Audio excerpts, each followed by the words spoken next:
Good evening, everyone. Yeah.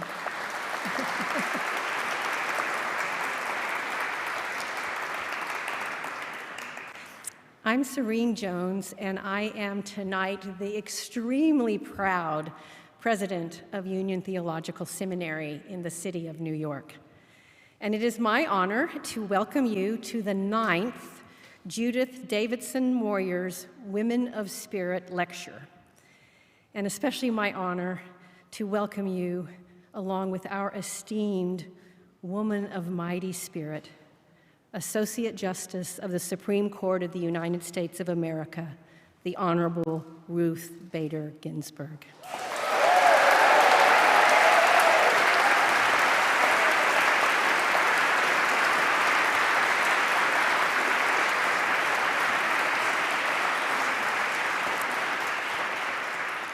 A special welcome to all the Union faculty and students and administrators and trustees who are here, and to our newly affiliated Episcopal Divinity School partners.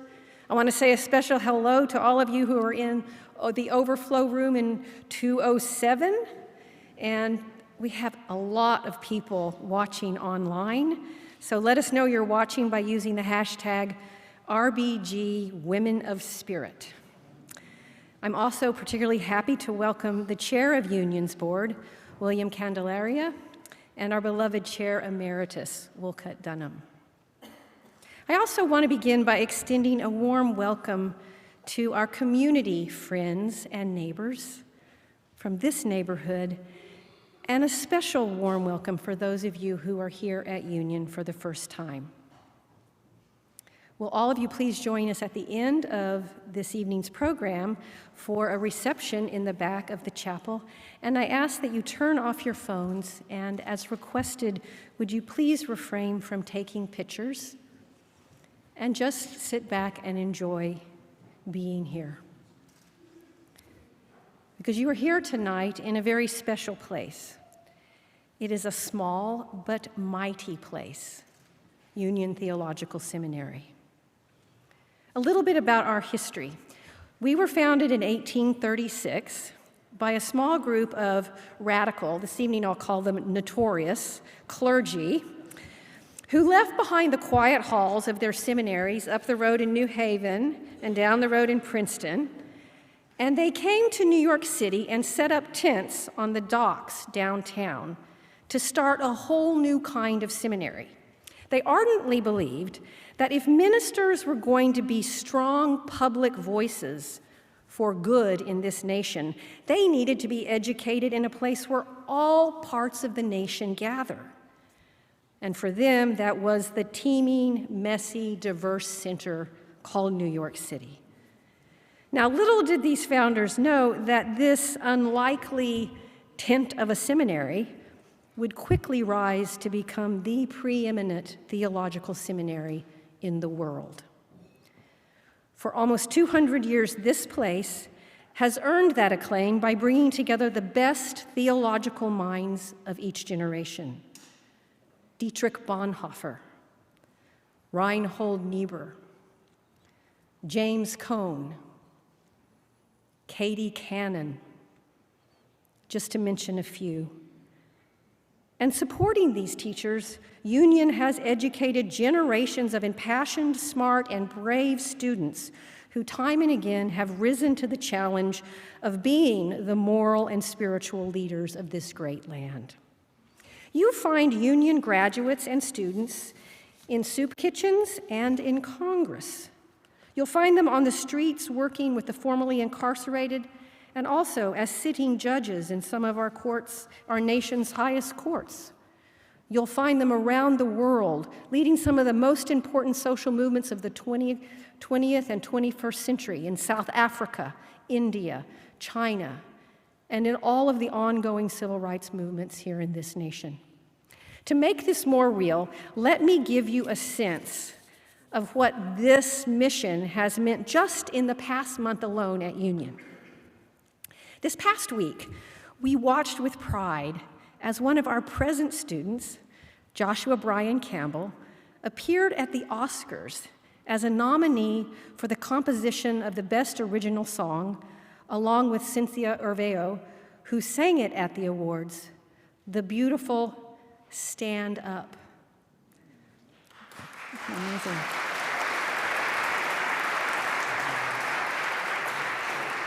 It's the theme song to the motion picture Harriet. In Georgia, just 2 days ago, one of our trustees and alums, the senior pastor of Martin Luther King's historic Ebenezer Baptist Church in Atlanta, announced a run for the U.S. Senate. This past Saturday, one of our graduates became the first lesbian woman to be consecrated bishop in the Episcopal Church.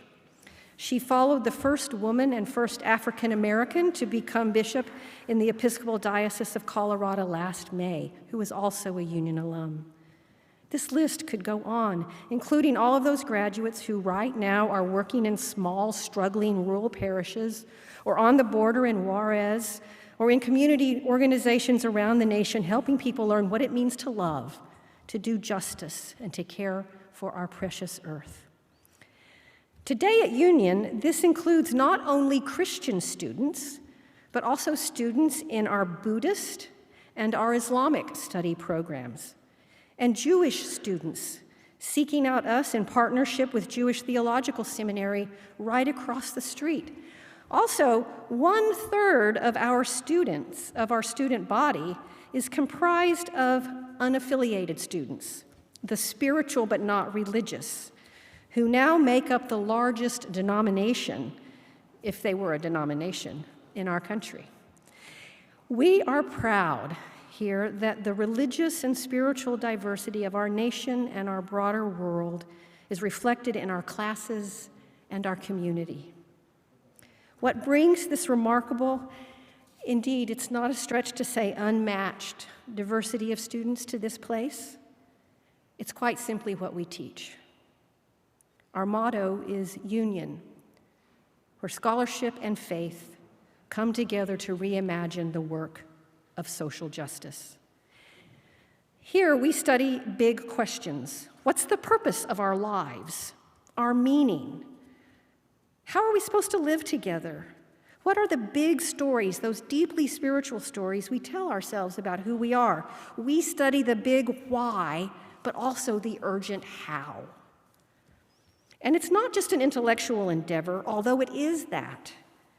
It's also a place where the ongoing planetary and human struggle for justice remains at the center of every big question and every small or big answer. We offer ethical formation and we train moral leaders ready to engage our world because, you see, we realize here that in this nation we are called to uphold values like equality, freedom, and justice. But these things aren't something that just come naturally to us as human beings. It has to be cultivated, and it is cultivated here at Union. These values are taught in a way that they take up residence not just in our heads, but in our bones, in our hearts, in our very being. And it is that depth from which springs those rare things called moral courage and moral imagination. You can't take these things for granted. To teach this is our singular calling. As you could see when you stepped on the campus, we're in the middle of a massive renovation of our entire physical plant, creating new classrooms, dormitories, gathering spaces, worship spaces, media labs, offices, research centers, institute spaces that will allow us to boldly continue this work far into the 21st century. We're undergoing a physical renaissance, the scope of which we have not seen in 100 years. And even more profound is the renaissance of vision and imagination happening in our halls. It is for such a time as this that this place has been called. Friends, such an education has never been more important. And tonight, all of you join us in this sacred justice-seeking endeavor. Now, there are few in our community that demonstrate all that Union stands for more than Judith and Bill Moyers. 10 years ago, I remember it very well. Bill Moyers started this lecture series in honor of Judith's 75th birthday. The lecture is one of a kind in that it honors global women leaders who have been deeply shaped by spiritual values and faith. This evening, you all are here and you know that no one better represents this extraordinary legacy than Judith Davidson Moyers. A church-going Texan by birth, Judith's life has been one long extended example of what a woman of spirit does. Her prestigious awards are too numerous to name. Her work in higher education has been constant and diligent.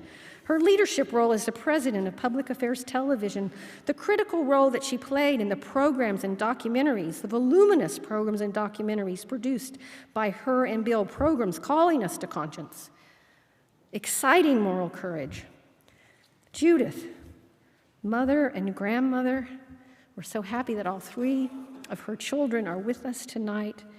She is indubitable, a constant source of energy, innovative ideas and vision. She and Bill are recipients of Union's highest award, the Union Medal, and the crowning achievement, as I see it, was her vital service on Union's own board of trustees. Her heart is big, her mind is brilliant, her faith is deep and undaunted, and her arms are strong enough to hold the breadth of our humanity. Would you join me in welcoming a true woman of spirit, Judith Davidson Moyers?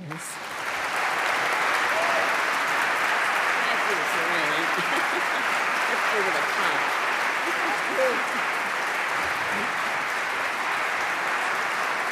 Thank you so much.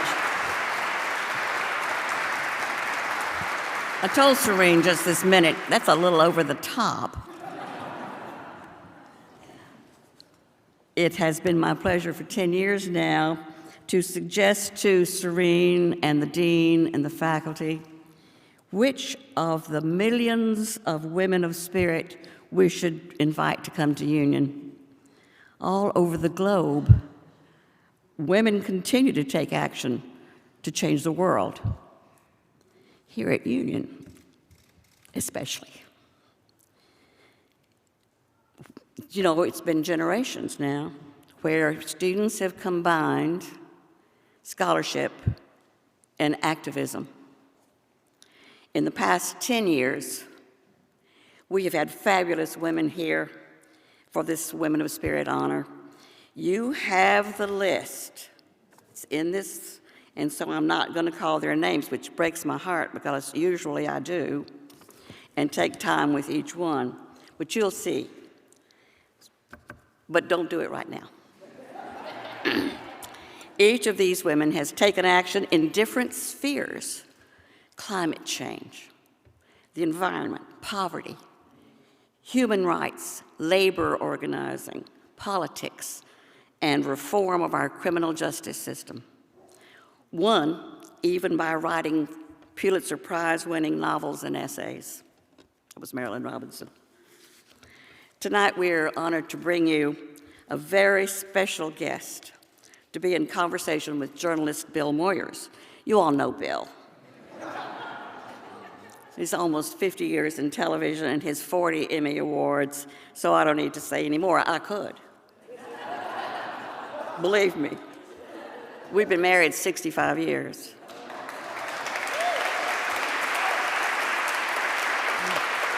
Where is he? And I worked with him closely every day for 30 years, and we're still married. My introduction will be brief because we all want to hear from Justice Ruth Bader Ginsburg. Very few Americans in our history can match the role she has played, does play, in our democracy. When she went to the Harvard Law School, she was only one of 9 women, and there were 500 men. And she had to have her classwork, of course, and she also juggled being a wife and mother at law school. She faced resistance from some faculty and administrators, but she became the first female on the Harvard Law Review.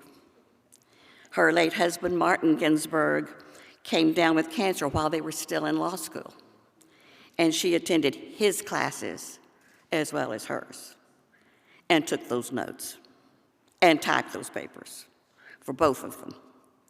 She had to transfer for her final year and came to Columbia Law School. No surprise, she rose to be the top of her class. However, after graduation, it wasn't easy for a woman to get a job in a law firm. You'll hear more about that. She did law research, and finally, she had a faculty position at the Rutgers Law School. Later, she became the first tenured female professor at Columbia Law School. There, while directing the Women's Rights Project of the ACLU, she took 6 landmark cases on gender equality to the Supreme Court. President Jimmy Carter appointed her to the D.C. Court of Appeals, where she served for 13 years.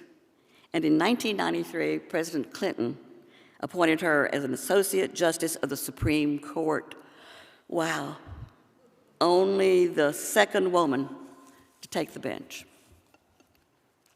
Both at the Court of Appeals and the Supreme Court, she established there what was such a thing, that there was such a thing as sex discrimination. That had not been established. And that violated the Constitution. This changed the landscape of gender-based law.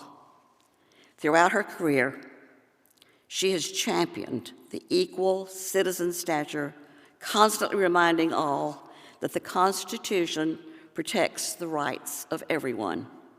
At the Supreme Court, Justice Ginsburg has also been a force for consensus building, balance, and decency. She has provided a strong voice of dissent from conservative majority opinions, for example, rebuking the majority's willful demolition, her words, willful demolition of the Voting Rights Act. She continues to inspire us and protect us, and we thank her as a woman of spirit. It's my honor to welcome Justice Ruth Bader Ginsburg.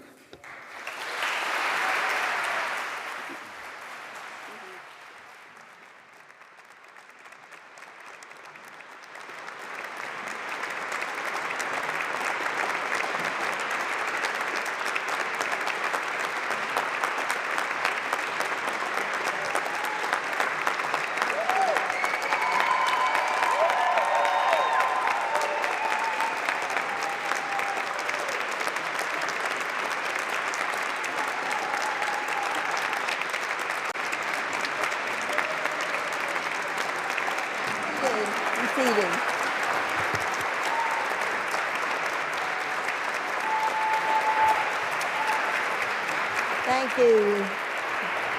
Please sit down. And that is just the Republican caucus. Welcome indeed. As you can see, Justice Ginsburg, it's a full house here to greet you. The chapel is packed with union faculty, staff, administration, friends. Guests have come from the Jewish Theological Seminary across the way and from the religion departments of Barnard and Columbia, your law school alma mater. Still more in the balcony yonder. And in a room you and I can't see, the overflowing room, it's overflowing. And many are joining us by streaming. So the union community has gathered, and we thank you very much for coming. First, a personal note. 2 weeks ago, Judith and I were at the Library of Congress. The LBJ Foundation was presenting the Justice with its annual Liberty and Justice Award for all. And they had asked me to do a brief tribute to the Justice. So I spent weeks plunging into her work, the books about her, the biographies, the most recent and excellent book called Conversations with RBG, which is just out and is a terrific book. And especially her briefs. I have read briefs in my life, but never as many briefs as I have read in the last 3 months.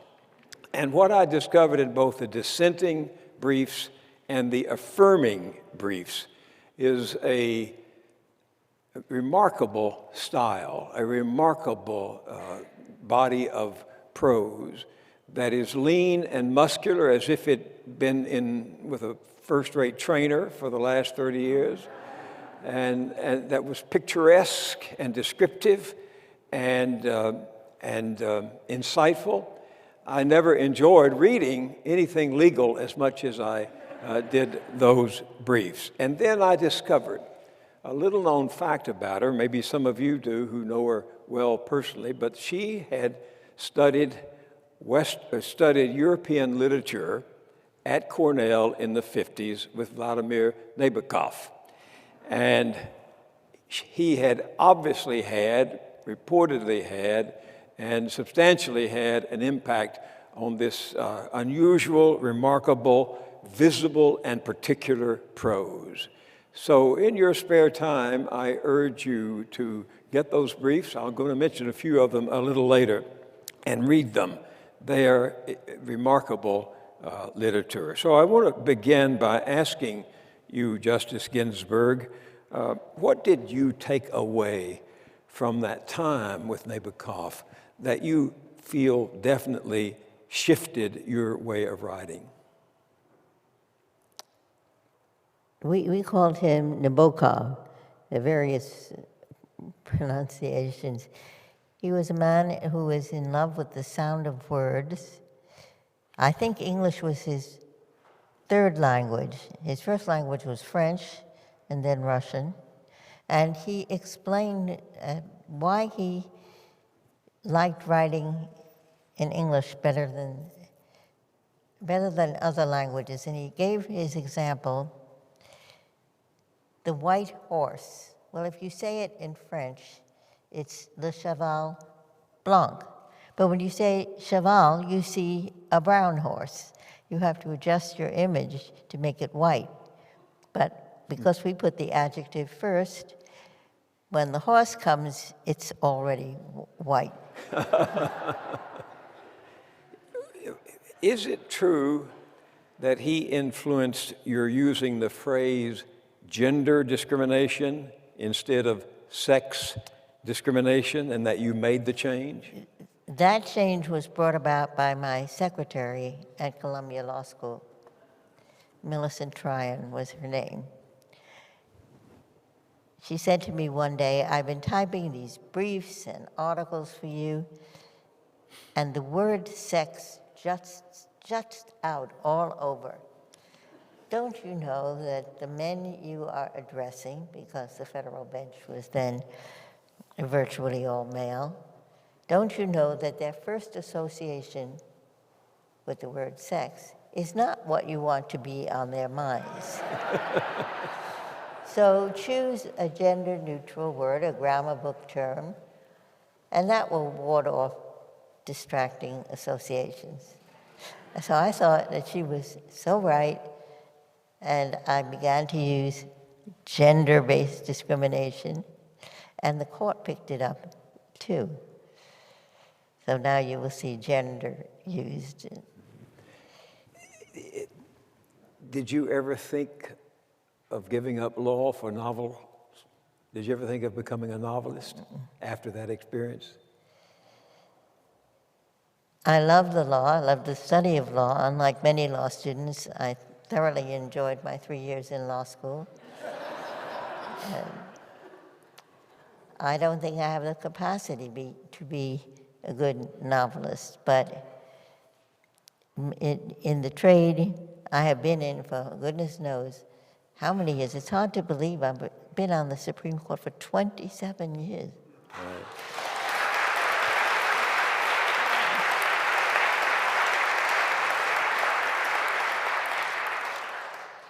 Do you have in your head how many briefs you have written?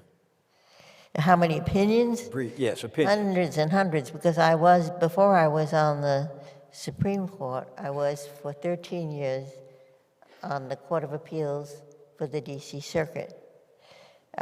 In those 13 years, I wrote hundreds of opinions, and on the Supreme Court, I don't have an accurate count of them, but there is a record of how many in the hundreds. There's an opinion of the court in every case, but then every justice is free to write separately, either a concurring opinion, joining in the majority's judgment, but for different reasons, or a dissenting opinion. And you perhaps noticed a difference between an opinion that speaks for the court. At our conferences, I'll take careful notes of what my colleagues thought about a case, and if I am assigned the opinion, I will try to incorporate other views because I'm writing for the court. But if I'm writing in dissent, I don't have to worry about what the others thought. I have a free hand. Well, if you had become a novelist, we'd have missed some marvelous opinions, and I'm so glad I had that chance to read them. But it takes me back to the question, why did you become a lawyer? Goes back to my undergraduate days at Cornell University. It was not a great time for our country. It was the heyday of Senator Joseph McCarthy from Wisconsin. There was a tremendous Red Scare in the country. There was the House Un-American Activities Committee and the Senate Comparable Investigating Committee, hauling people, many of them in the entertainment business, or writers, having them come before Congress to try to justify why they had belonged to a pink-tinged organization in their youth in the 1930s, at the height of the Depression. I had a great professor for constitutional law at Cornell. His name was Robert E. Cushman, and he wanted me to be aware that our country was straying from its most basic values, that is the right to think, speak, and write as you believe, and not as a big brother government tells you is the right way to think, speak, and write. And he made me aware that there were lawyers standing up for these people, reminding our Congress that we had a First Amendment that guarantees freedom of expression. We have a Fifth Amendment protecting us against self-incrimination.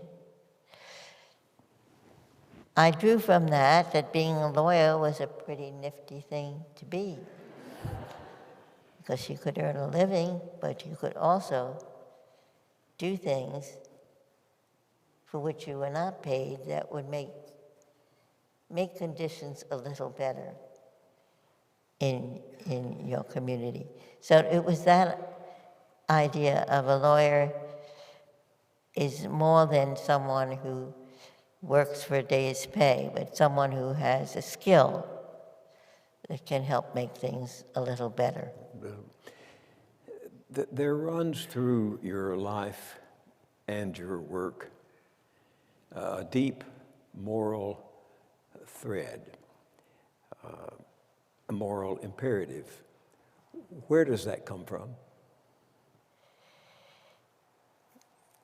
Where did it, I don't know in particular where you drew that from, but I have often quoted an expression that Martin Luther King was fond of, and that is that the arc of the moral universe is long, but it bends towards justice.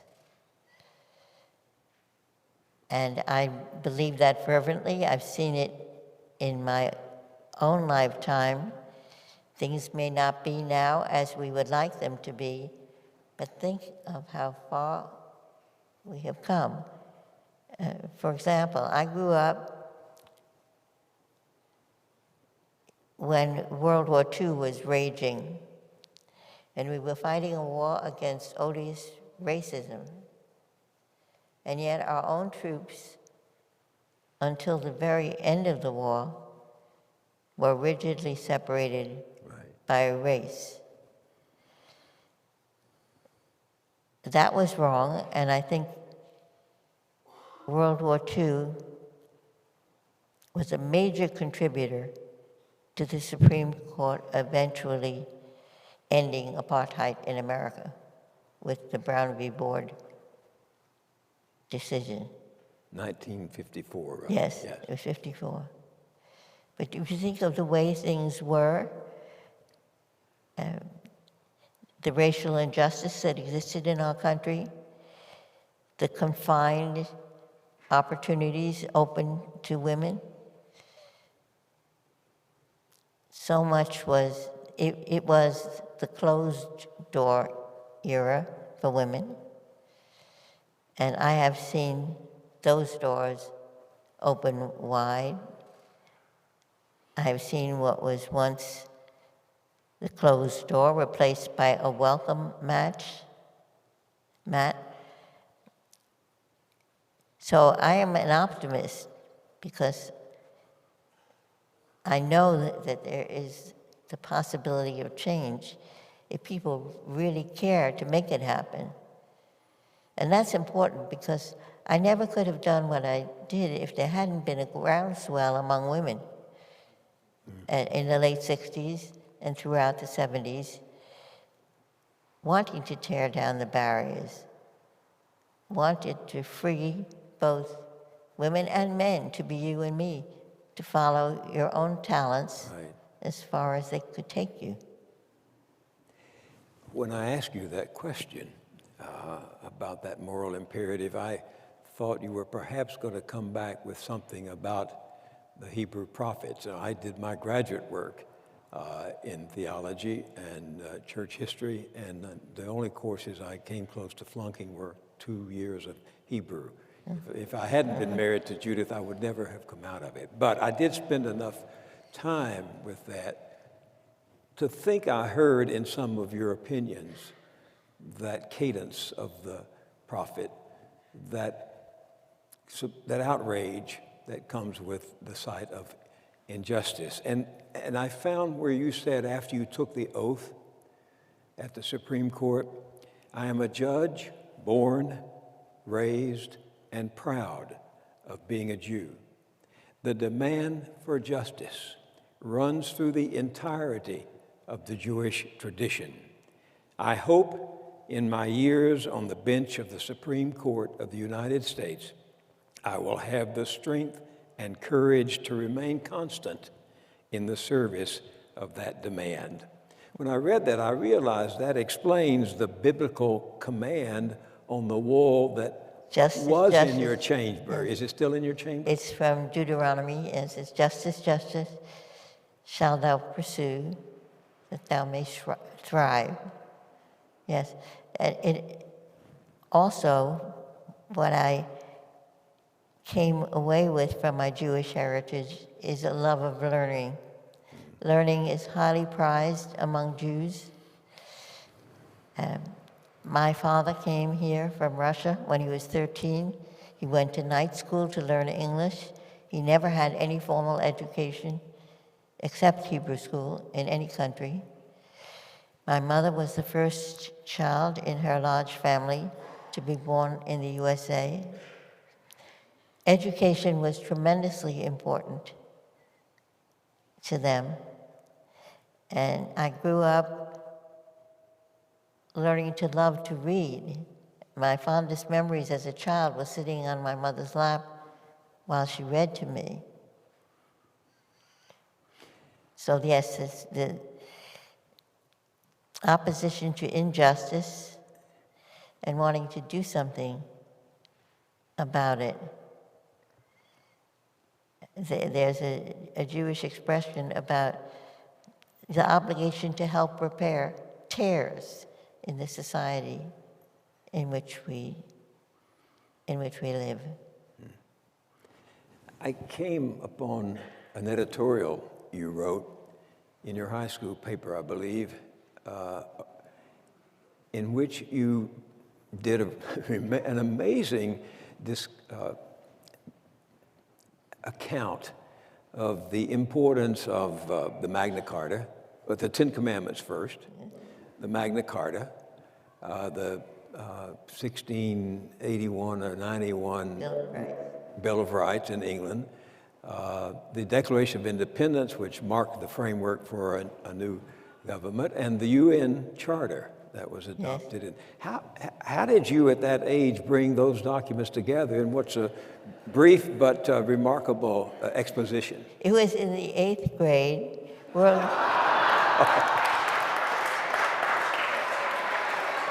World War II had just ended, and there was great optimism.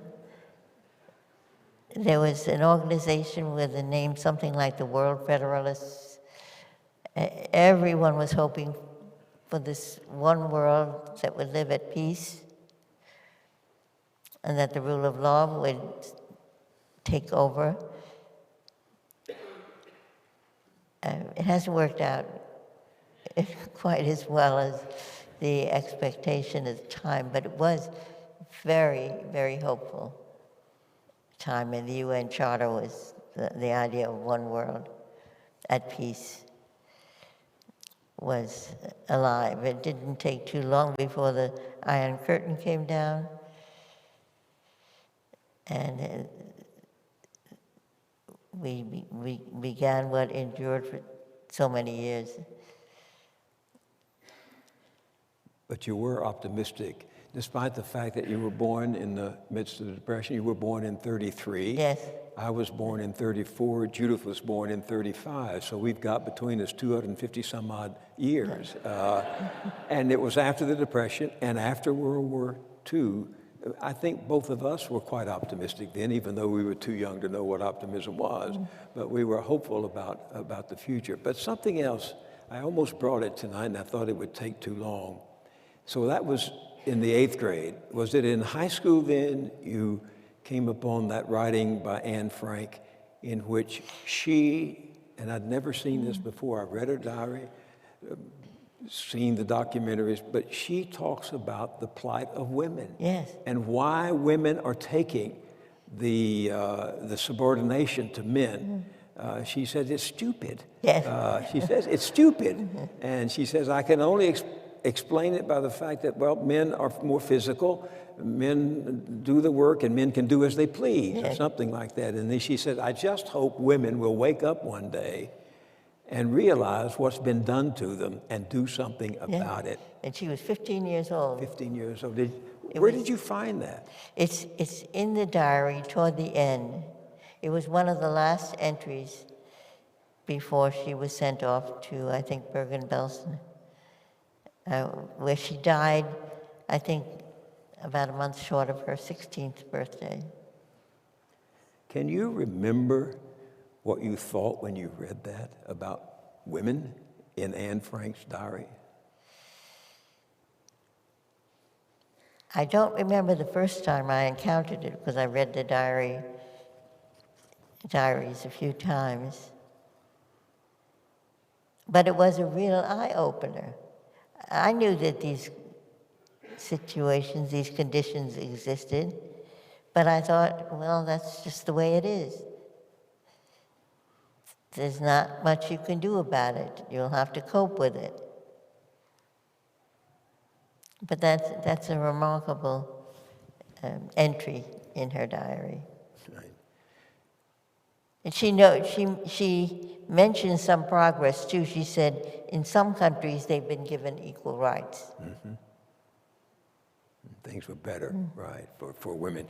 Who were your role models when you were a young girl? I know one was your mother, Celia. I had a fictional role model and a real one.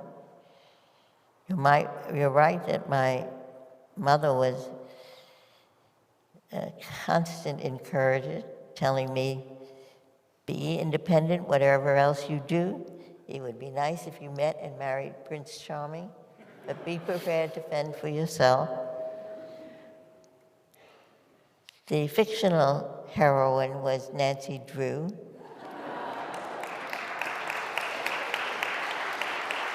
Because most books for children at that time were of the Jane and Jack variety, where Jack was running and doing all kinds of fun things, and Jane or Jill was sitting in her pretty pink party dress. But Nancy Drew was a doer. She was leading around her boyfriend. She had adventures. She solved mysteries. The real woman who was a heroine for me was Amelia Earhart. I can't say that I had women judges as a model, except for Deborah in the Bible, because women weren't on the bench. I mean, even when I started law school, women were only 3% of the lawyers across the country. I think young women today have many women who inspire them. Women, there's no closed doors for women anymore. Women can be admirals, they can be chief judges. So it was Nancy Drew and Amelia What Earhart. about the Greek deities? Oh, yes. My mother took me on weekly trips to the library. And while she got her hair done, I would pick out the 5 books I'd take home. And Greek mythology, I loved. My closest friend growing up was Catholic. And she had all these saints. And I had nothing but this one God. So that's when I became a lover of Greek mythology. Athena in particular, I believe. Pallas Athena, who gave her father a headache.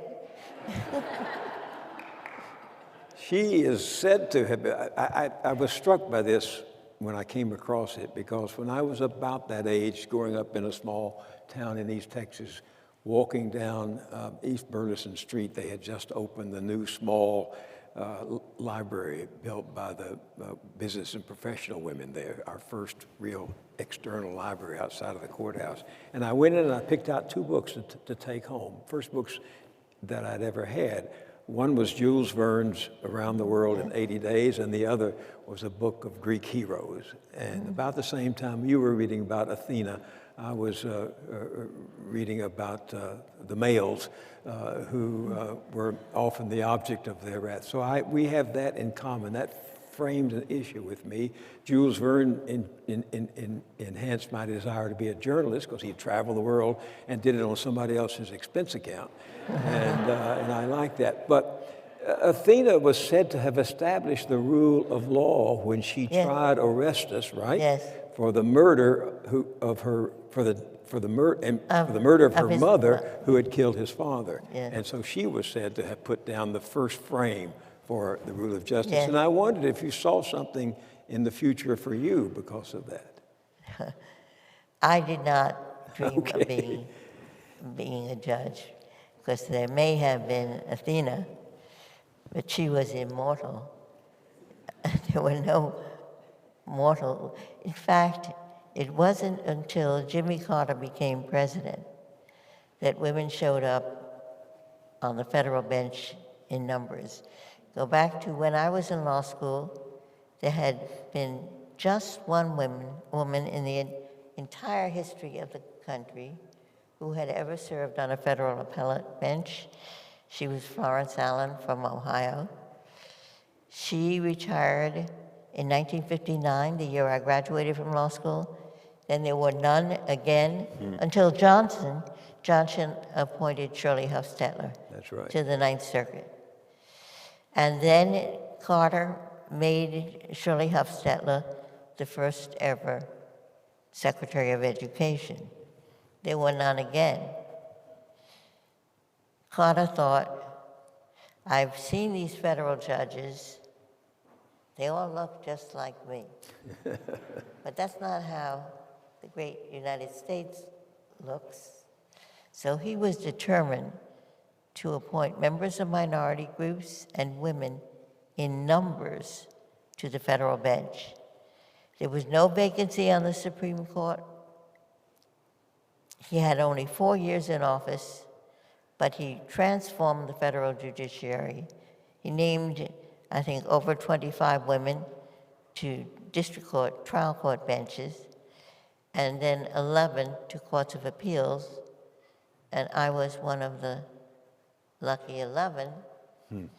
Then President Reagan takes office, and he doesn't want to be outdone, so he is determined to put the first woman on the Supreme Court. He made a nationwide search and came up with a brilliant choice in Sandra Day O'Connor.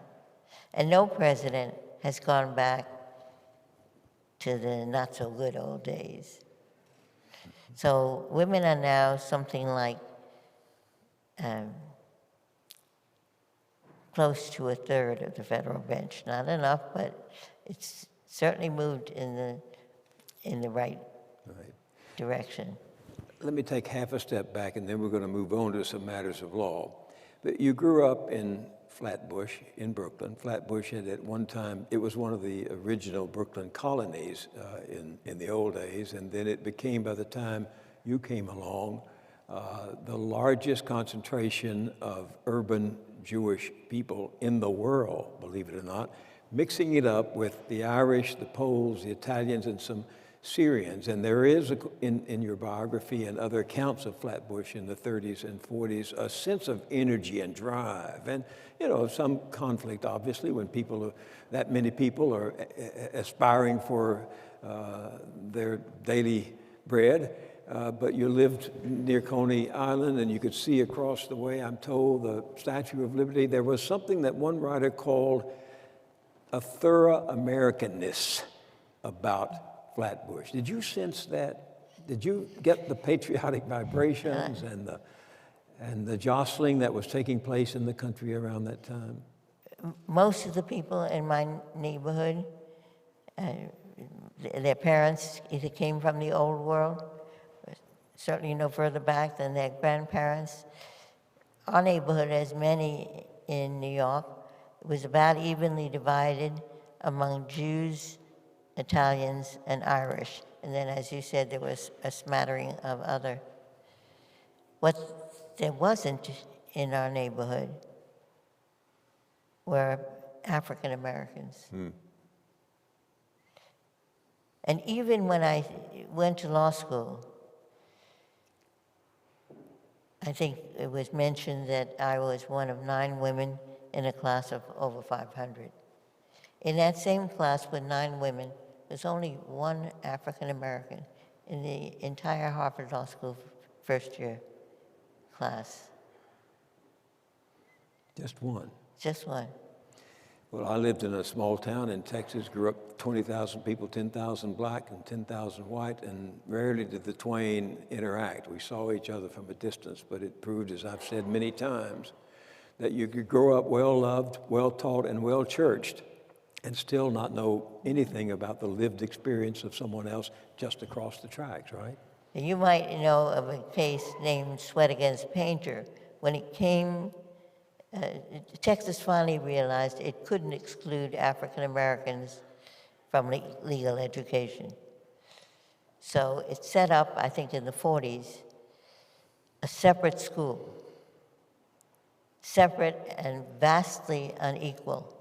That decision, Sweat Against Painter, was one of the building blocks leading to Brown v. Board, because the Supreme Court said, without overturning Plessy against Ferguson that introduced the separate but equal notion, these schools are vastly unequal. African Americans cannot be kept out of the University of Texas. law school. So I was living in Brooklyn when Branch Rickey hired Jackie Robinson to be on the Dodgers, and that was such an exciting time. We had no idea of what this man was exposed to, not only from other teams, but his own teammates. I have a passion for opera. You never saw an African American on an opera stage. There was Marian Anderson, great contralto. She wasn't allowed to sing in DC in Constitution Hall. Finally, the Met engaged her when she was well past her prime. So although we were a melting pot of people from Europe, both Eastern and West, the African Americans did not live in the same neighborhoods. Well, I cheered your your opinion in, I think it was Fisher versus the University of Texas, Yes. Because it was an affirmative action case, and we in the Johnson administration had pushed affirmative action until we got a significant backlash. But LBJ made one of the greatest speeches of his time in politics at Howard University when he said, how can we say that if we untie people who've been running with their feet tired and bring them to the starting line, they can keep up with everybody else who has never been tied. And in Fisher versus the University of Texas, I believe, correct me if I'm wrong, you wrote, and that's our university, Judith and mine, you wrote that if a university wants to adopt a modest or moderate affirmative action program, why not? It was just, I love the way you phrased it, as if it were just a natural thing, not some great mountain that had been moved. You remember that? Yes, yeah. It had a big impact, of course, in Texas. Well, starting with the Cauldron where you grew up and your idol, your heroes and your reading and your parents and your experience at Cornell, I want to take you to the Voting Rights Act that I have mentioned and Judith mentioned in her introduction. I was there in the White House with LBJ when he signed the Voting Rights Act in 1965, the crowning achievement of the civil rights movement to that moment. Everyday people had put down their lives for it, and the main blow that we struck with the law was aimed at states and counties that had done their worst to keep black citizens from voting. Mississippi, for example, would ask black people coming to vote how many bubbles in a bar of soap, and they had to answer it before they could vote. Congress passed the Voting Rights Act by an overwhelming margin, and it worked. Congress renewed it 4 times under Presidents Nixon, Ford, Reagan, and the first George Bush. But 48 years later, after LBJ had signed it, the conservative majority on the court struck down key provisions of the act by a 5-4 vote. I will never forget, because that was the case before the court that was the closest to my heart and experience. I will never forget the fiery dissent you wrote describing discrimination against voters, a vile infection, and denouncing what you call the demolition of the Voting Rights Act. You predicted, if you will remember, in that opinion, that bad things would come from it in the form of new and more sophisticated discrimination. And they have. This year, stringent ID laws, new and more sophisticated purges of the voter rolls, the early closing of polls, moving polls to out-of-the-way places, hard to reach. The majority's opinion in that case, Justice Ginsburg, has done enormous harm. Do you think the justices know this?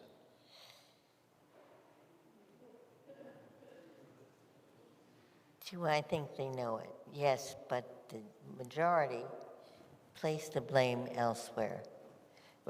Perhaps we should explain the mechanism of the Voting Rights Act of 1965. States that had kept African Americans from the polls were put under a pre-clearance system. That meant if they wanted to make any change at all in their voting laws, they would have to have it pre-cleared by the Civil Rights Division of the Department of Justice or a 3-judge district court in the District of Columbia. That meant that these repressive, restrictive laws never got passed because the Department of Justice Civil Rights Division would say, no, we won't pre-clear this.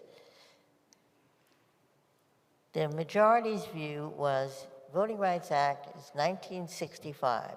We're now 2000-something. The formula is obsolete because some of the places that discriminated in the past, some of the cities, some of the counties, are now up to snuff. So they shouldn't be under the system. So Congress redo the formula so that people subject to pre-clearance are the ones who deserve to be, who are still discriminating against African American voters.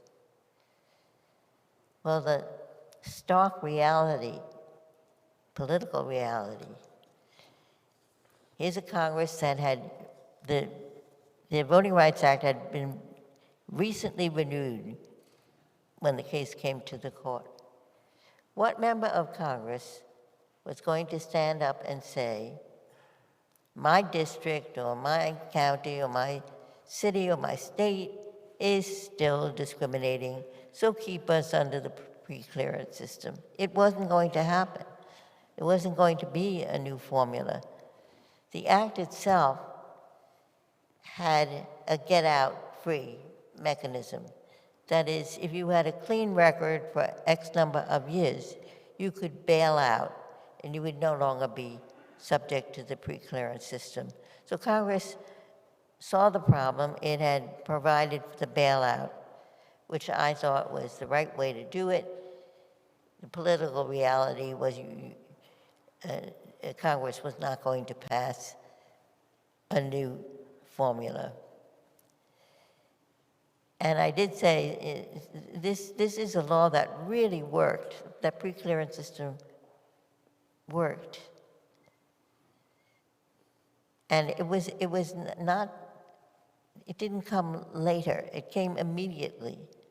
As soon as the heart of the act was declared unconstitutional, you started to see these restrictive measures, the ones you mentioned. And in the polling early in the day, put them in faraway places, voter IDs.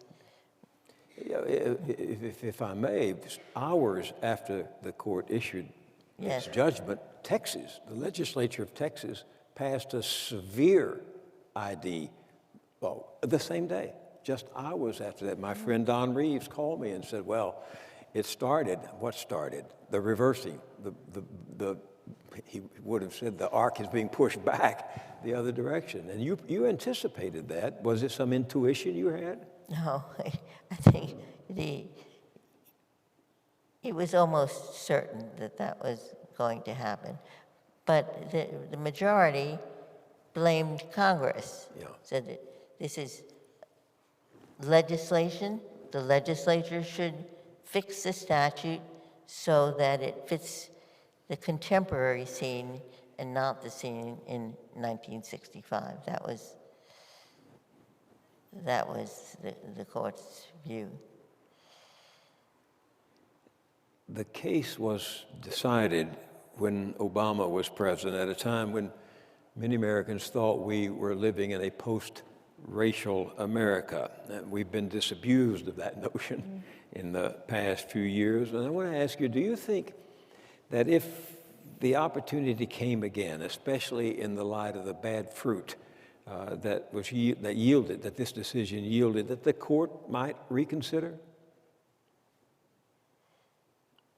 Your crystal ball is as good as mine. Uh, I can only say, I hope so. You know, when I wrote that dissent, I was hoping that I could peel off one person from the majority. Didn't work out that. But every time I write a dissent, hope springs eternal, and I'm thinking that I'm going. Keep sounding the theme. Well, very quickly, what are the circumstances under which a court can reconsider? The court can reconsider a case. Well, this case will not be reconsidered because the law is off the books now. It was declared unconstitutional, so it would be up to Congress, and I have no hope at all that the current Congress would redo the Voting Rights Act. That makes two of us. It will not surprise you, of course, that the people here tonight are deeply engaged with religion in democracy. So I'd like to talk briefly about that. You have been a staunch defender of the separation of church and state. Why has that been so important to you?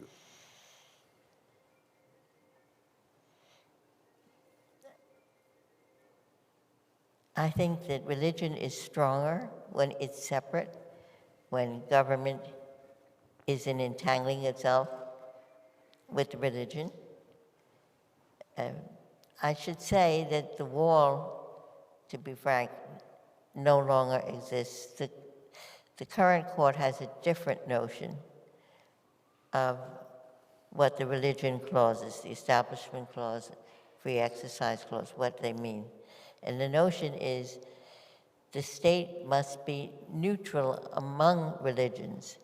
So, example, if there's a state support of Catholic parochial schools, there must be support for Jewish day schools as well. So the state can't pick and choose. It can have no preferred religion, but it's no longer the doctrine that the government must keep its hands off the church by not funding church-sponsored activities. For a long time, the court recognized that the principle of religious freedom, liberty, should be a shield to protect the exercise of religion, but it shouldn't be weaponized as a license to discriminate. So help us understand, those of us here tonight, the moral balancing act that the court engages in when reviewing a case where, say, your free exercise of religion collides with my free exercise of religion, because we believe differently, or one of us may not believe at all. And I'm going to come to the, I'm not asking you to comment on any pending case, but we'll come to the Hobby Lobby decision in just a moment. What do you all consider as you try to balance these forces of church and state in your conferences? Well, one is a free exercise. The government should not interfere with someone's free exercise. And those cases are still, I think, solid. There was one case involving, I don't remember the name of the church, but they had animal sacrifice as a ritual. Kansas, I think. And the court allowed that free exercise. Now you can go to extreme. There was a case when I was on the Court of Appeals of a church that was called the Ethiopian Zion Coptic Church that had as its sacrament marijuana. But it was not just in church on a Sunday. It was all day, every day. And so this church wanted to be licensed to import as much marijuana as it pleased. so the members of his congregation could smoke marijuana all day, every day. I was surprised that that turned out to be a 2-to-1 decision. I wrote the decision saying no. But there was one of my colleagues who said, if that's their belief, if that's their sacrament. We lost a pastor Yes, that yes. way. You delivered another stinging dissent in the Hobby Lobby case. That's when the conservative majority on the court by a 5-4 decision ruled that because of their religious beliefs, the Christian owners of the company, Hobby Lobby, do not have to provide insurance coverage for birth control and contraception to their employees. And you call that decision a startling breath. Why that choice? The owner's free exercise right, their belief is something that I respect. But they had a workforce of people who were not of the same belief.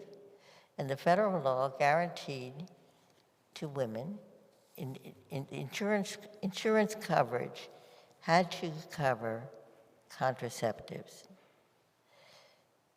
And that the owners had a belief that contraception is sinful. They could have that belief, and as long as only co-religionists worked for them, it would be fine because the women wouldn't ask for it. But they were employing women who were of a different belief, religious-based or not. The owners are in business, in commerce. They have to abide by the rules that govern everybody and should not be in a position of thrusting the way they believe on a workforce that doesn't share their beliefs. That was... So,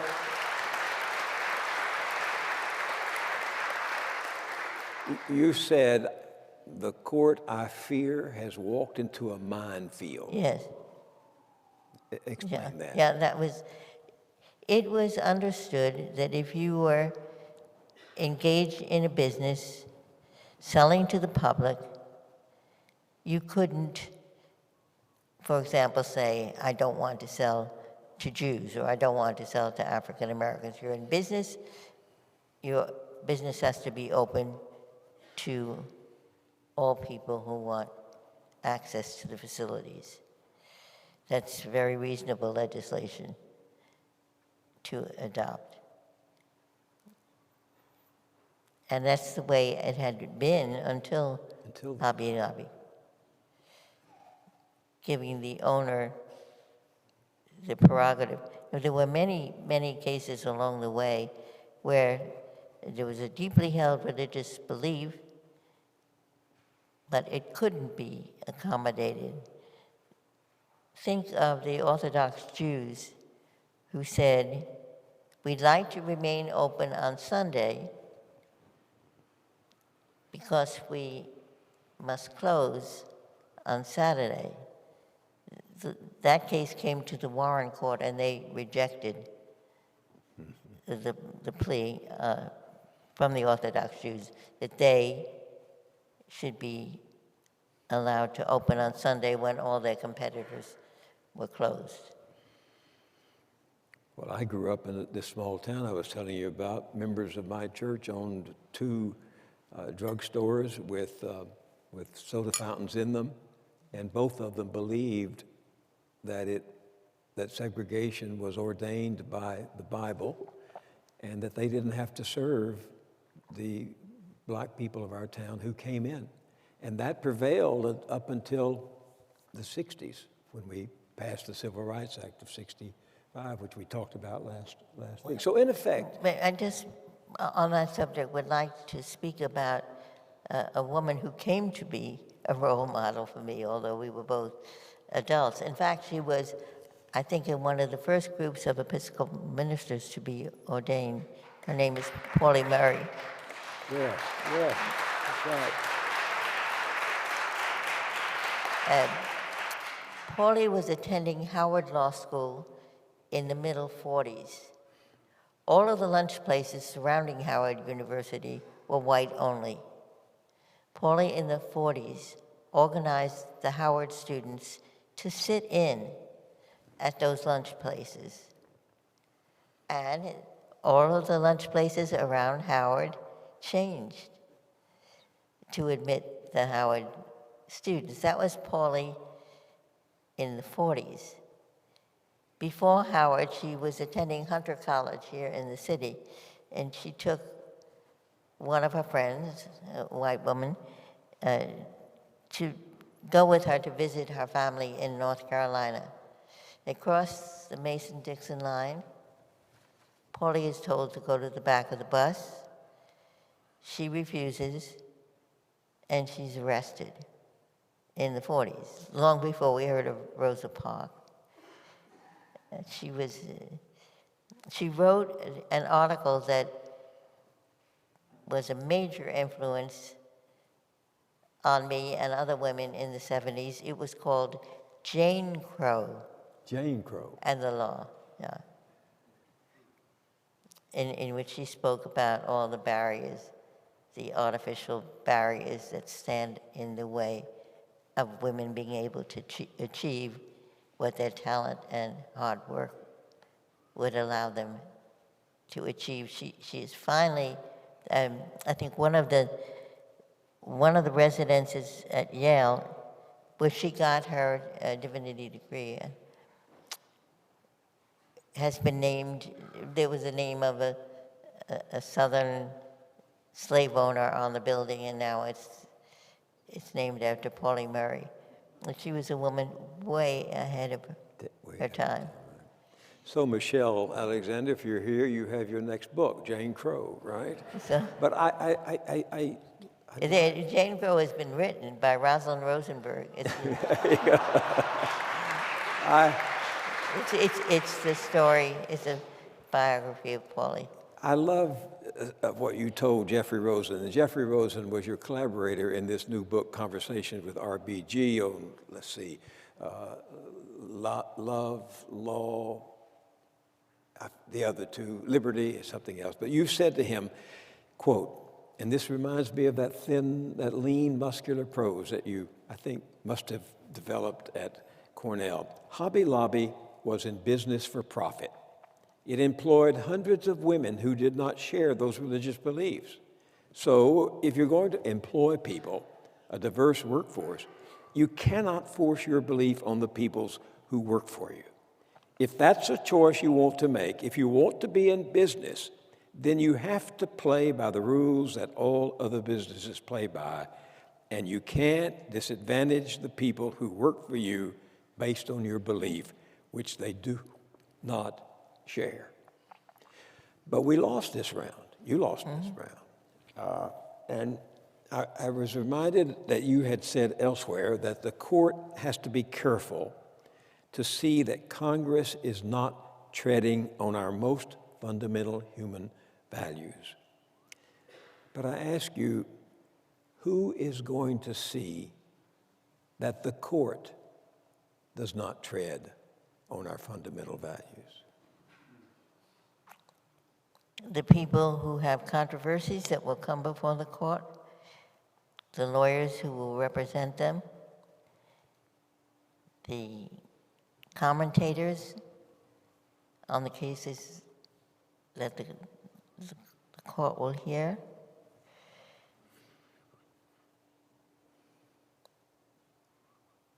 We the people? It has to start with we the people.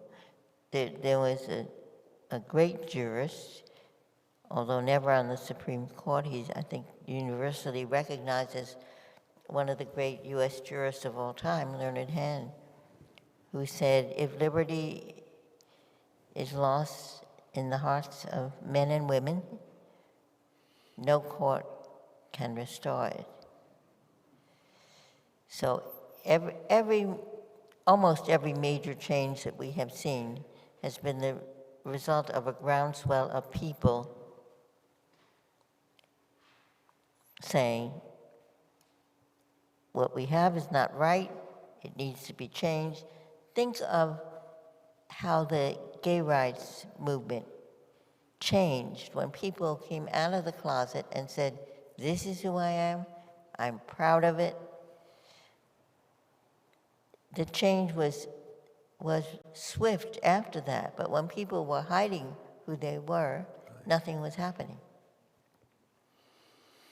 I remember when the civil rights movement, for which so many everyday people had died in the South and elsewhere, fortunately met with its deep thirst a political establishment in Washington, Congress, and the White House that held the hose that could satisfy that thrust.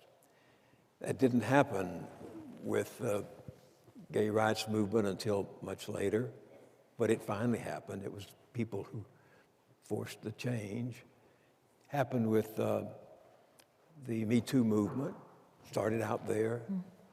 It takes that combustion of ground moral power and political courage and wisdom and the ability of the system, the courts and others, to move in sync almost to relieve long-standing. Well, I'd say the people started, the court is a reactive institution, and it doesn't have a platform, doesn't say this year we're going to deal with this or that issue. It takes the complaints that are out there. So it has to start with the people, and if the people don't care, nothing is going to happen. I urge all of you to read a seminal article that the justice wrote, which is in the book in my own words. My own words. It's a wonderful collection, a different one from Rosen's book, but a wonderful collection of her opinions and her articles and her speeches and her lectures. And in it, you refer to the Supreme Court's constitutional mistakes, by which I assume you mean, for example, Dred Scott and Plessy versus Ferguson. It's clear from reading that many of the constitutional issues the court has to decide entail arguable public policy choices. When the majority makes a choice that you disagree with, do you consider yourself bound? Bound by what the... Bound that It depends on the type of case. Most of the cases we hear are not the heady constitutional variety, but the interpretation of statutes. So let's say there's a provision of the Internal Revenue Code. I think the taxpayer should have won, but the court holds that the government wins. That's eminently fixable by Congress. Congress knows what the court held, it doesn't amend the law, so be it. In that kind of case, I will say, I was on the other side, but this is how the court ruled, and it's up to Congress to change it if it wants to. I don't take the same view of key constitutional questions. And I continue to disagree with the majority when I think it has been egregiously wrong. Is that why you sometimes read your dissents from the bench instead of issuing them first in writing? Well, it's not instead of, it's in addition to. In addition to. Usually, when a case is decided, the writer of the majority opinion will read a summary of the opinion from the bench, and then we'll note Justice so-and-so joined by Justices so-and-so dissent. That's it. 1 or 2 times a year, sometimes 4, sometimes none, when I think the court not only got it wrong, but egregiously so, I want to call attention to my dissent. So I will summarize it from the bench. I'm not going to bore someone by reading 20 pages, but within 5 minutes. So for example, Shelby County was such a case. Hobby Lobby was another such case. Lily Ledbetter. Lily Ledbetter was. Lily Ledbetter, the case of Lily Ledbetter is the one I would nominate for an Oscar for its drama, starring Ruth Bader Ginsburg. Starring Lily classic, Ledbetter. It's classic Ginsburg, a working woman named Lily Ledbetter had sued Goodyear Tire and Rubber Company for back wages when she discovered she had worked for years without being paid what men were paid for doing the same work. And if I'm correct, the court decided 5-4 that whatever the merit of the pay was concerned, she had waited too long to file her claim. Well, the law said you must complain of the discriminatory act within 180 days of its occurrence. The court's view was, Lily, you're coming to us 12 years after you were engaged? You're way out of time.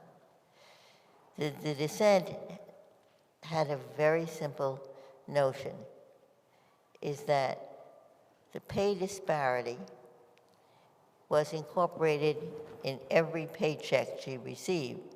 So it's not that the discrimination happened and then it was over. It was continuing. And every time she received a paycheck, she had a renewed 180 days in which to sue. That's what Congress adopted in the Lilly Ledbetter Fair Pay Act, the paycheck rule. If the employer has been discriminating and the discrimination is kept up, every time she gets a paycheck, the discrimination is renewed.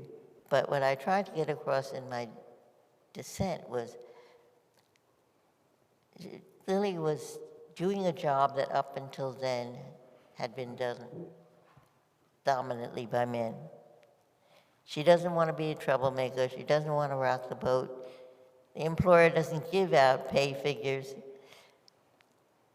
But suppose somehow she had brought a suit early on.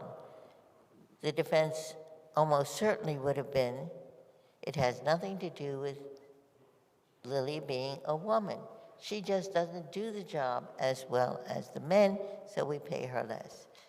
Now, advance a dozen or so years, they have been giving her good performance ratings all along. So now the defense that she doesn't do the job as well as the men, that's out because she's been rated higher than the men. She has a winnable case. The court said she sued too late. Well, it was a very short order that Congress, with large majorities, both Republican and Democrat, passed that measure. It was kind of a replay of what happened in the 70s when the court decided that discrimination on the basis of pregnancy is not discrimination on the basis of sex. The reason the world is divided into non-pregnant people, that's most of us, most men, most women. All men and most women. But then there's these people, these pregnant people, and there's no male counterpart. So whatever it is, it's not sex discrimination. So Congress in 1978 passed the Pregnancy Discrimination Act, the soul of simplicity. Discrimination on the basis of pregnancy is discrimination on the basis of sex. Those decisions, Gilbert in the 70s and Lily Ledbetter's case many years later, it just caught the public attention and said, where are they to say discrimination on the basis of pregnancy isn't discrimination? And then the same thing in Lily. Well, the reason I mentioned the drama in Lily is because you did forcefully read your dissent on the bench, and for some reason or the other, modern technology or wafting in the breeze, Barack Obama heard it. Well, my tagline, the very last line in the dissent was, The ball is now in Congress's court to correct the error into which my colleagues have fallen. Well, that's, and the very first bill that Barack Obama signed when he arrived at the White House was the Lilly Ledbetter Fair Pay Act. Fair Pay Act, and that's what I meant by the drama. It goes with the metaphor of the umbrella you used in the Shelby County case, which I know you must have written down when you were at Cornell and remembered it many years later. Do you remember it? The Yes. umbrella? Tell us. It says something to the effect of Throwing saying- out pre-clearance. Yes, which has worked so well, is like tossing away your umbrella in a rainstorm because you haven't been getting wet. And someone wrote in analyzing your experience at Cornell, a wonderful essay, by the way. I think it may have been Jeffrey Toobin, our friend Jeffrey Toobin. Someone wrote that the image of using an umbrella in a rainstorm perfectly describes how the Voting Rights Act protected citizens in parts of the country where discrimination has prevented more than one minority group from voting. Easily visualized and easily remembered. I think the author of Lolita might well be applauding that line. In your lecture on speaking in a judicial voice, and your good friend and mine and Judith Bill Josephson, who's sitting right there on the front row, reminded me of this. You write about the importance of civility and respect among judges and justices. That is, as you have said, one of the hallmarks of the court, collegiality. But I'm wondering, when your conservative colleagues rule in a way that diminishes the country as you see it, rules that say that set women back, or a decision that leads to the suppression of votes, or to the execution of someone on death row, don't you feel some outrage? And do you ever express that outrage? Well, you quoted from some of my dissenting opinion, but I'll use a phrase that my colleague Nino Scalia used again and again, which is "get over it." and I can think the most vivid memory I have is of the Bush v. Gore case, where we divided sharply 5-4. But it was a marathon. We accepted the case on a Saturday, briefs were filed on Sunday, oral argument on Monday, decision out Tuesday. So it was round-the-clock work for all of us, and the ones who were among the four, we were disappointed. But we soon went into the January sitting, and we had to reason together. So we got over it. I sent my law clerks down to Justice Kennedy's chambers. He was on the other side. He wrote the principal opinion for Bush. And I wanted them to watch how the media was portraying this with Justice Kennedy's clerks. Justice Scalia called me about 9 o'clock that evening and said, "Ruth, what are you doing still at the court? You should go home and take a hot bath." It is the most collegial place I've ever worked, and even though I can be disappointed, sorely disappointed in a colleague one day, I know we have to go on to some very important work the next day. So we couldn't work as we do if we didn't maintain that collegiality.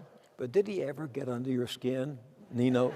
Yeah. I mean, did you ever try to restrain some of his verbal Yes. exercise? You did? And he helped me because Justice Scalia was an expert grammarian.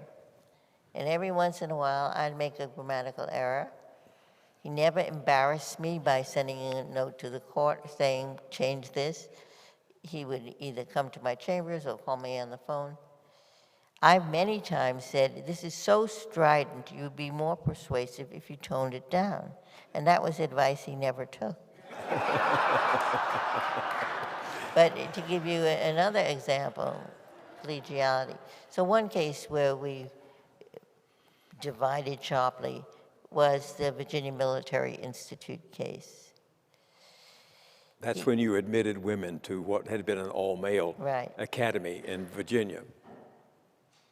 So the court, there were only 8 members participating because Justice Thomas's son was attending VMI, so he was recused. Scalia ended up the lone dissenter. He came to my chambers and he threw down a sheaf of paper and said, Ruth, I'm not yet ready to circulate this dissent to the full court. It still needs more polishing. But I want you to have it as early as I can give it to you so you'll have more time to answer it. So I took his penultimate draft of his dissent on a plane with me. I was going to a judicial conference. I read it and it ruined my weekend, but I was glad to have the extra time. And I'm also very pleased to say how wrong time has proved him to be. VMI has been a tremendous success story. The school has hardly gone to rack and ruin. It's gotten better in every way, and they're very proud of their women cadets. I'm so impressed that you don't deal in abstractions, but you remember the people for whom those decisions meant a different life or a different way of life, a different chance in life. Whether it was Sally Reed, I believe she was the first in the case. Sharon Frontiero Cohn, who will be with me in Omaha, Nebraska this summer. It's a celebration of the centennial of the 19th Amendment, the amendment that gave women the right to vote. So Sharon, whose case was the first one I actually argued in the court, will be there. I've stayed in touch with her over the years. You remember Wiesenfeld? Yes, in fact, his son is coming to see me. Wiesenfeld's son? Yeah, he spells it Wiesenfeld, but pronounces it Wiesenfeld. Why? I don't know. This was a man whose wife died in childbirth. And he vowed that he would work only part-time so that he could care personally for his infant. There were Social Security benefits for the survivor of a wage earner. You could earn up to the earnings limit, put together the Social Security and the part-time earnings, you could just about make it to support yourself and the child. So Stephen Wiesenfeld went to the Social Security office to claim what he thought were child in care benefits. He was told, we're very sorry, these are mother's benefits, not father's. So that was a case in which the court was unanimous in the judgment, but divided 3 ways on the reason. The majority said, obviously, the discrimination begins with the woman as wage earner. She pays the same Social Security taxes as the men. She doesn't get a discount on the taxes she owes. But her family doesn't get the same protection from the Social Security system. Some, including my now colleague, John Paul Stevens, my recent colleague, said this is discrimination against the male as parent because he doesn't have the opportunity to personally raise his child. He has to employ a substitute for himself so he can make the money needed to support the family.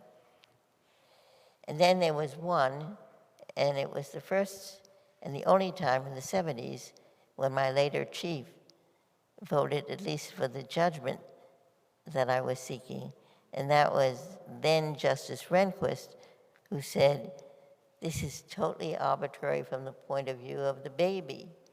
Why should the baby have the opportunity to be cared for by a sole surviving parent only if the parent is female and not if that parent is male?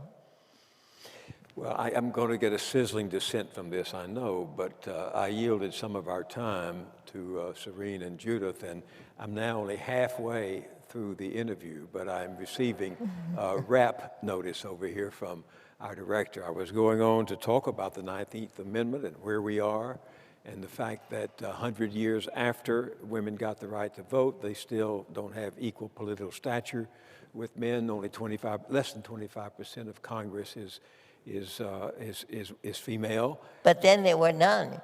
Well, that's true. I was going to lay it out: sexual harassment, equal pay, all of that. But we don't have time. We'll come back to it. I was going to talk about this remarkable issue of Daedalus magazine, which is published by the American Academy of Arts and Sciences, on updating us on where women are today. It's really something I think you and everyone here will want to read. I'm going to end with one question to which I ask you to give me a brief answer, if you will, and it's because of who is here tonight. So many students who take very seriously their commitment to the moral imperative of faith that you do of the law.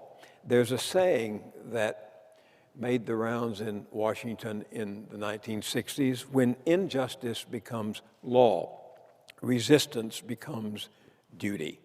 And students from union, faculty, and staff as well frequently take on injustice directly. They went to Ferguson. They went to Standing Rock. They've marched on the Capitol. They've sat down on the streets with Bill McKibben and 350.org. What should citizens do, like these students have done, who see injustice being perpetrated? Yeah. My faith is in today's young people. And I've seen it in my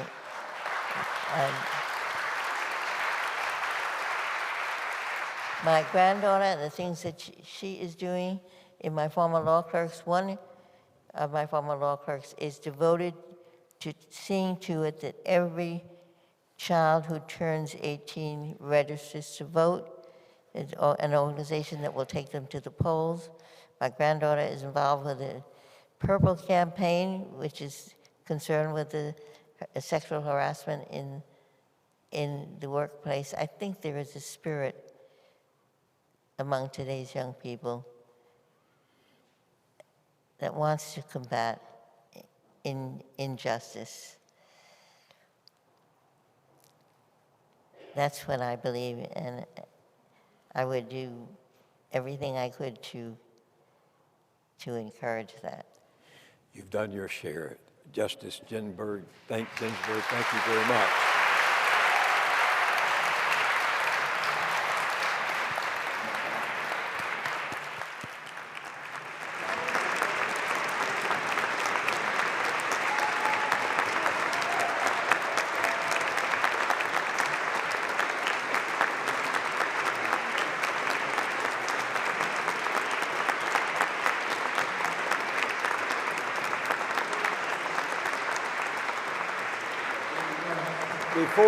Before we leave, I want to say that in the audience tonight are Betsy West and Orrin Jacoby. They did that wonderful film, RBG, and